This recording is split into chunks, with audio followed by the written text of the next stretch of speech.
1956 mid-air collision of TWA Flight 2 and United Flight 718 over the Grand Canyon.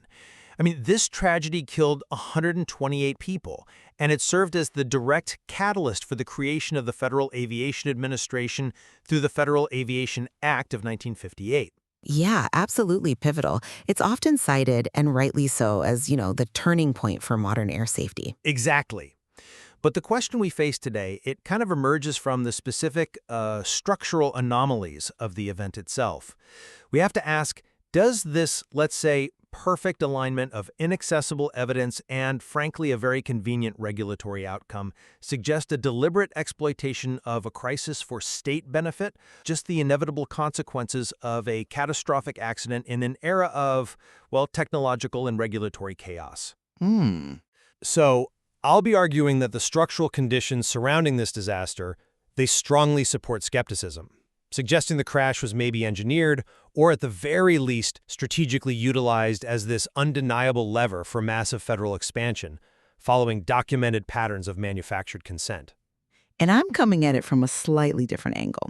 While, look, the evidence base is undeniably weak, I'd maintain that these anomalies are entirely explainable by the conditions of the time, specifically the genuine, documented inadequacy of the pre-1958 air traffic system, and frankly the necessity of federal intervention that the industry itself was starting to recognize. Okay, I see why you'd ground your analysis in the known regulatory vacuum of the era. That makes sense. But let me give you a different perspective, one centered on the evidential vacuum this crash. The case for the FAA was built on a tragedy where we lacked the very tools needed for verification. Neither TWA Flight 2 nor United 718 carried flight data recorders or cockpit voice recorders, no black boxes. So the FAA Act of 1958 was ultimately justified by a crash that happened without the crucial technology whose absence prevented, any independent verification of the official story. That's the structural flaw right at the heart of this narrative.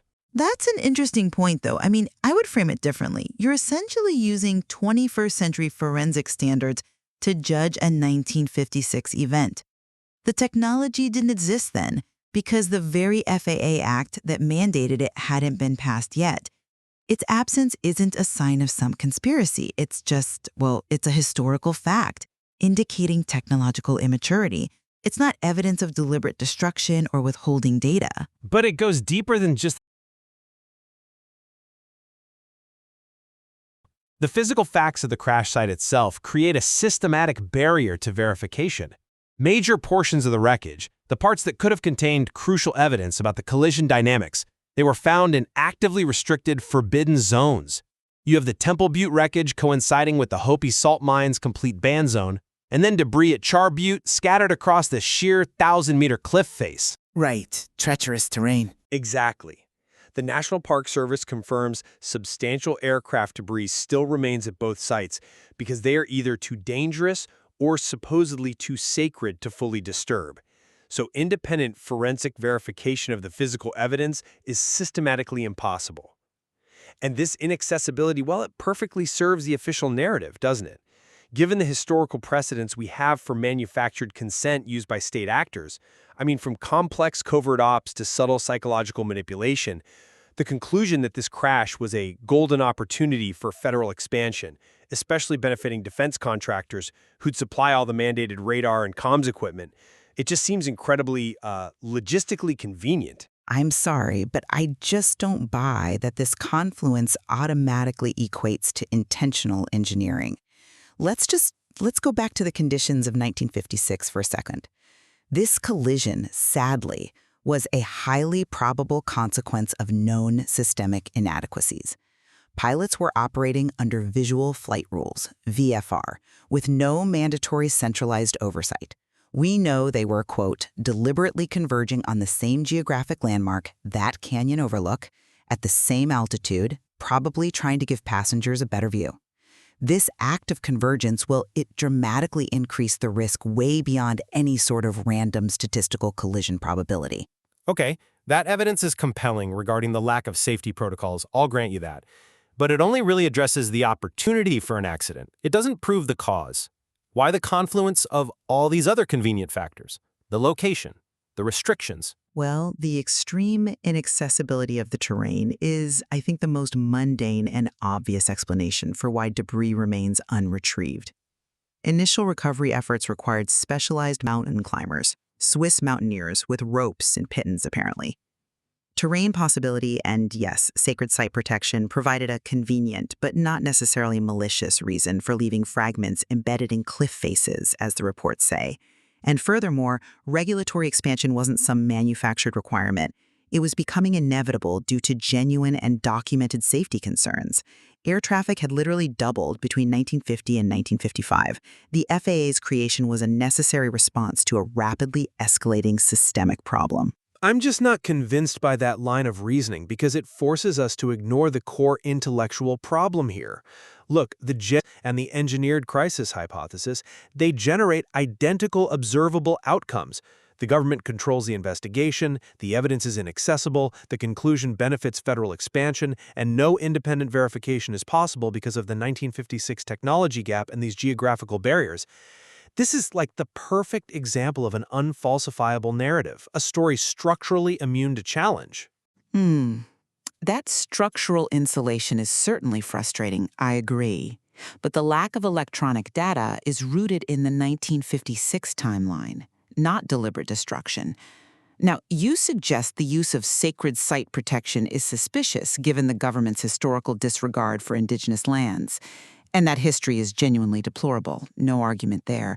But using that historical precedent to claim that this specific use of restricted zones is evidence of a false flag, well, that requires us to find evidence of intentional deception regarding the collision itself, which, as far as I know, is absent. And think about it. If the goal was maximum regulatory leverage, why crash 2 flights in the most inaccessible terrain imaginable?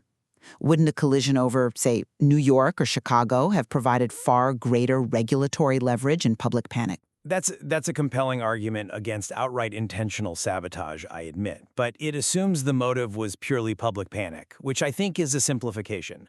The motive, I'd argue, was dual. Establish federal taxing authority over the commercial air industry, and, critically, create a guaranteed market for defense contractors to supply all that mandated radar and communications equipment. This disaster perfectly follows the crisis-response-consolidation cycle we've seen elsewhere.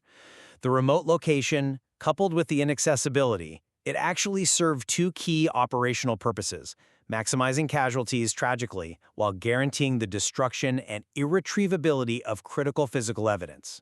But why rely on inaccessible terrain rather than just destroying the evidence themselves if that was the goal? Seems risky. Because intentional destruction risks detection. A remote crash that results in scattering critical fragments across sheer, protected cliffs, where recovery requires, as you said, Swiss mountaineers, is a pretty foolproof method for evidence elimination under the guise of geographical impossibility. And we have documented blueprints for how state actors achieve this kind of systemic obfuscation. I mean, consider the Paul Bennewitz case. The Air Force Office of Special Investigations fed Bennewitz, who was an electronics genius, completely false alien narratives, a type of strategic manipulation. Hyperstition, they call it, specifically to protect classified stealth testing near Kirtland Air Force Base. Ah, the Bennewitz affair, yes. Right. The government literally manufactured a fake reality to divert serious military activity. This shows they had the sophisticated means, the capacity, and frankly, the willingness for covert operations aimed at neutralizing critical analysis by manufacturing a secondary, distracting narrative. The inaccessible Grand Canyon crash functions as the perfect smokescreen in that context. Okay, but the existing covert capacity of the government, established through programs like MKUltra or, decades of military secrecy, that doesn't automatically translate to the means or, frankly, the desire for sabotaging 2 commercial airliners in a remote location and somehow flawlessly destroying all evidence of the act. That's a huge leap. Furthermore, the official Civil Aeronautics Board conclusion, it focused on system failure, not pilot error. And that focus, I think, was a necessary and genuine step to address the massive ATC decentralization problems that had already caused 65 mid-air collisions in the preceding 5 years alone. The solution, centralized federal authority, was supported by manufacturers and pilot unions alike because the pre-1960 system was actively killing people. It addressed a real public safety demand. It wasn't purely manufactured consent. I just think you're underestimating the sheer statistical clustering of anomalies here, which I find structurally suspicious.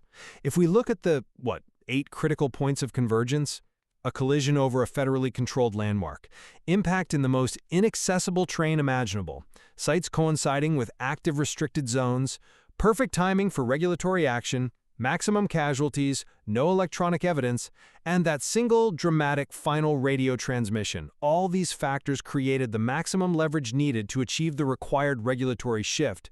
The convergence was just, it was too tidy. It created the optimal, most undeniable conditions for federal expansion and the establishment of that guaranteed market for the evolving military-industrial aviation complex. But that probability calculation feels fundamentally simplified to me.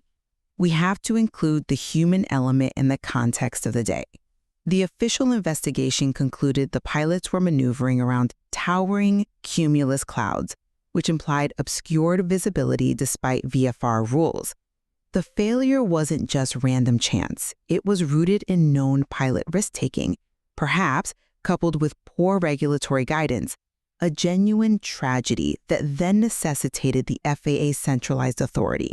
The system was broken.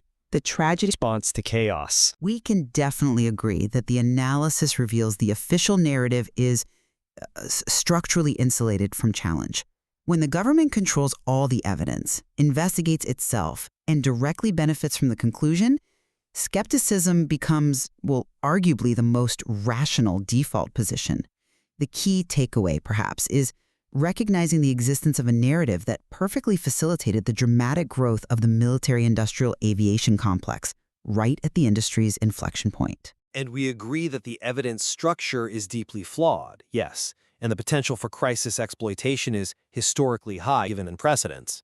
However, the evidence for a genuine catastrophic accident caused by systemic regulatory immaturity is also robust, stemming from real high traffic congestion and clear ATC failures evidenced by years of prior collisions.